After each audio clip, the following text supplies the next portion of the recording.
কতটা কষ্ট সহ্য করতে হলো শুধু এই পুশ আপ চ্যালেঞ্জ করার চক্করে। হাত জালে এখনই বডিকে নিতে পারছেন। রেগুলার প্র্যাকটিস যদি তুমি না করো তোমার গ্রাফ নিচের দিকে পড়বে। So hey guys, welcome to my channel Y Motu. So guys, আগের দিন আমি পুশ আপ চ্যালেঞ্জ করেছিলাম আর একবারে বেশি পুশ আপ করার কারণে আমার বডিতে প্রচুর পেন হচ্ছিল, যেটা আমার নিজেরই পাকামির দোষ। এরকম পাকামো আর করা যাবে না, কিন্তু যেভাবেই হোক আজকের এক্সারসাইজ করতেই হবে। যতক্ষণ বডি ইউজড হবে না ততক্ষণ কিছুই করতে পারবো না। তাই গায়ে জামা গলিয়ে চলে গেছিলাম ছাদের দিকে। আকাশের দিকে তাকিয়ে প্রথমেই ঠাকুরকে নমস্কার করে এক্সারসাইজ শুরু করব। প্রথমেই হাতটাকে ভালো করে স্ট্রেচ করে নিতে হবে, কোনো ধরনের ইনজুরি না হয়। আর আগের দিনের ব্যথাটা যেহেতু কি এখনো গায়ে আছে, তাই হাতে স্ট্রেচ করতেও ব্যথা হচ্ছিল। প্রত্যেকটা হাতকে ছটা ছটা করে front side and back side করে রোটেট করে নেব। তো দেখা যাক আজকের এই কতগুলো পুশ আপ করতে পারি। এক হাত মাপ নিয়ে এবার পুশ আপ স্টার্ট করব।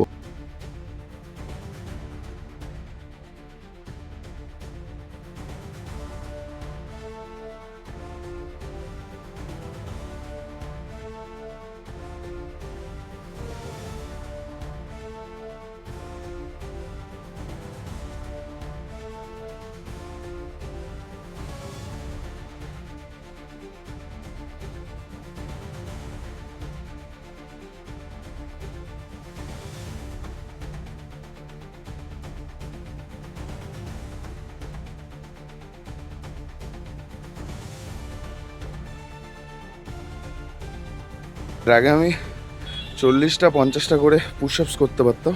এখন তোমরা ফার্স্ট সেটে দেখলে আমি 22টা মেরেছি, অ্যান্ড সেকেন্ড সেটে বাস 20টা মারতে গিয়ে আমার হালাত একদম ফেটে গেছে। আর প্র্যাকটিস যদি তুমি না করো তোমার গ্রাফ নিচের দিকে পড়বে। সো গাইজ, অলওয়েজ নিজের রেগুলারিটিটাকে মেনটেন করো, আমার মতো করো না কেউ। হাত জালে এখনই বডিকে নিতে পারছেন।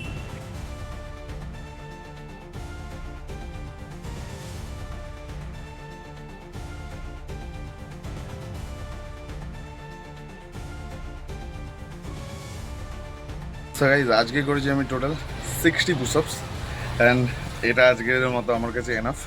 সো চলো দেখা হচ্ছে নেক্সট ভিডিওতে, নেক্সট ডে। তোমরা যদি ফেসবুক থেকে দেখছো আর যারা এখনো আমাকে ফলো করনি তারা ফলো করে নিও, আর যারা এখনো ইউটিউবে আমাকে সাবস্ক্রাইব করনি তো যাও গিয়ে ওয়াই মোটোতে সাবস্ক্রাইব করে দাও। বাই বাই, সি ইউ, দেখা হচ্ছে নেক্সট ভিডিওতে।